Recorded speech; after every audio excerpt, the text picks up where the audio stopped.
this is our breakdown of the new Star Wars The Force Awakens 88-second teaser trailer. So the first scene that opens up, we see a desert, which is most likely Tatooine.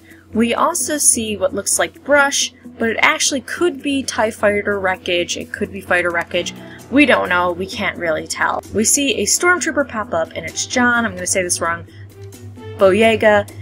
He looks distressed, he's sweating really bad. His real life height is much shorter than a stormtrooper, so we could make the same joke. Aren't you a little short for a stormtrooper? And then, before the scene cuts, we hear what sounds like a probe droid.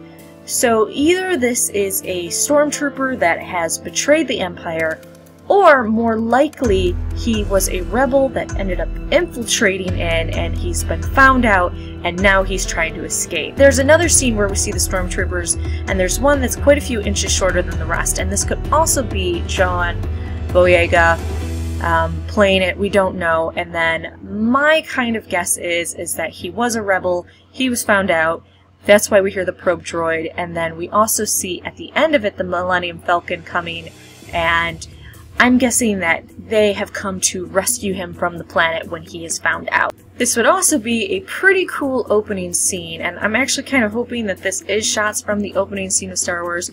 So, you know, usually Star Wars opens up with a spaceship shot in space, so maybe we could show the Millennium Falcon and then it shooting down onto the planet and rescuing him. If you also look at his stormtrooper uniform, it looks a little bit different than what you're used to seeing for a stormtrooper uniform. So if you look at the front and you look at the back, it's definitely different, so it's exciting to see whether they have modified the stormtrooper uniform, which I hope in 30 years they have, or if there's a different type of stormtrooper. We don't know. The next shot is an adorable droid going through what looks like a junkyard. We see the scene I was talking about where we have the stormtroopers and the one is quite a few inches shorter than the rest of them.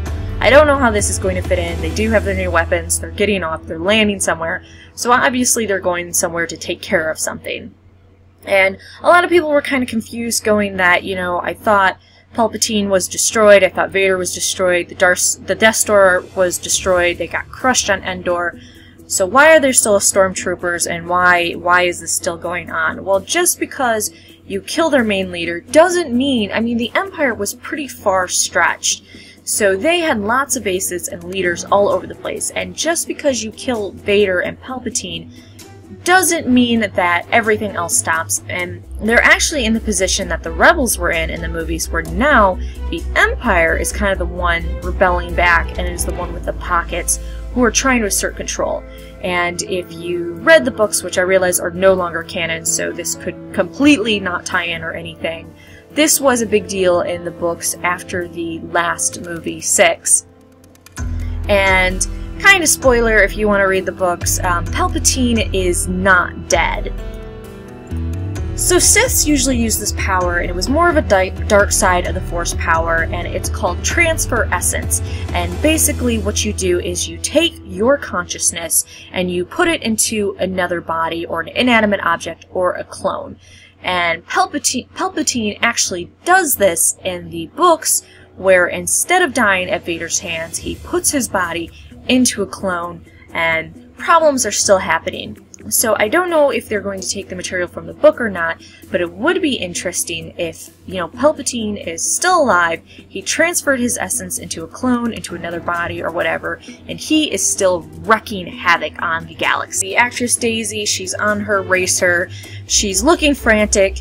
The shots here were kind of weird because she has what looks like Sand People clothing, and she has what looks like a Sand People weapon on the side of her racer, and her goggles are up, and then all of a sudden she takes off and her goggles are down, and then the weapon is gone. So it kind of makes me think that these scenes are a little bit spaced apart and they just kind of spliced them together.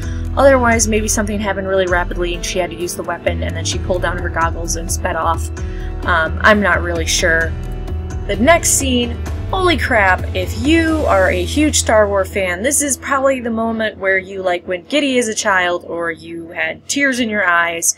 We see a rebel pilot inside an X-Wing, and was so true to the original trilogy. This is the shot that you would see. So it's really great that JJ is willing to do practical effects and just not CGI, because I feel like when we did 1 through 3, the problem is you relied too much on CGI, and Abrams showing that he is willing to do the practical effects, and he's not afraid to build sets and get this done, and he really helped put some fears to rest when we saw the shots that he's using, because he is being true to the Star Wars we love, and hopefully not just putting a total mess of CGI. Their formation does look like they're going into fighting, so obviously right here when we see them above the water, they are in fighting position and they are fighting something. My guess is they are going after TIE fighters, and this might also be a rescue mission to get the, John Boya we saw in the beginning, who was the stormtrooper, perhaps a rescue mission for him. And my gosh, I can look at there was a GIF made of this over and over again of the X-Wings above the water going. It's amazing. The shot is just, no words are for it. Just pure awesomeness. And the next scene is something that has, some people are a little riled up about this. We see a guy that obviously is walking like a very powerful Sith, and he takes out his lightsaber, and it's red, and then it has the hilts, the guards like a claymore, and people are just kind of like, oh, this is stupid, is this a new lightsaber? There are a couple of ways this could go. One, I highly doubt this is the new lightsaber design. I don't think that would be done. I think Disney knows enough that they're not going to mess with something like that. If you notice how it's flickering and kind of it looks like exhaust on the edge, what looks like the guard, I'm guessing that A, this is either a very crudely put together lightsaber, because think about it, the last person that really knows how to do this is Luke. And do you think Luke's going to be going around telling the Sith? And yeah, there are some Sith around, but the knowledge of how to put together a lightsaber might not be as widespread today. So if a Sith, or let's say somebody that turned from the light side, decided to make their own lightsaber, it might be crude like that, and it might need the exhaust to keep it stable, because the lightsaber would be very unstable, and look how it does, where it's like a flickering flame.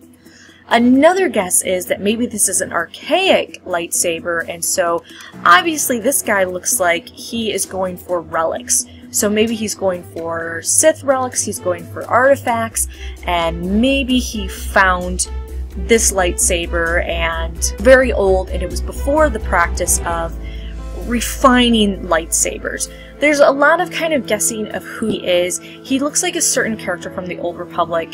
If you've played it, you kind of have an idea who it was. I think it would be really hard for it to be him, because that guy was alive like, what, 3,000-4,000 years ago.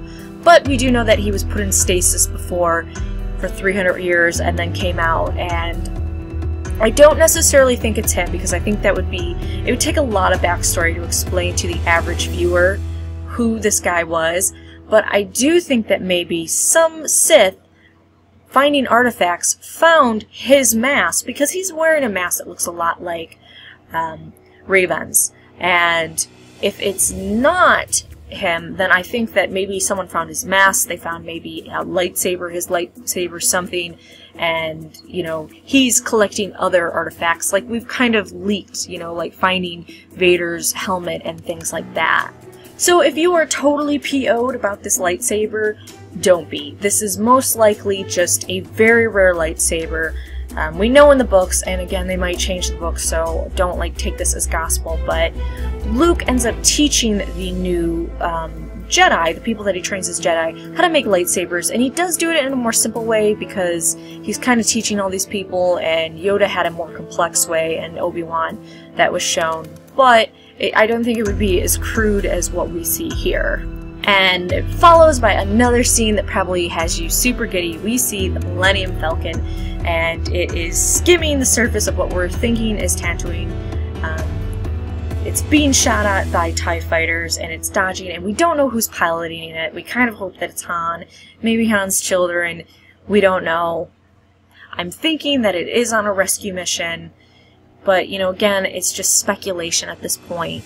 What is cool, if you know, at the end of the second movie of the original trilogy, he ends up getting that little dish on the top of his ship knocked off when, you know, when Lando was not supposed to put a scratch on it, and then he obviously ended up, you know, getting a little bit of a ding, and the little dish on top of the Falcon ended up being knocked off, and you can see in the shot now that it's been replaced with something else, which it's also not unheard of. You know, this ship was super old when we first saw it, but, you know, it's been 30 years now, so parts and pieces have been replaced. So that was our breakdown of the new Star Wars The Force Awakens trailer. You can write your thoughts below, like, subscribe, and come back for more geeky videos every day.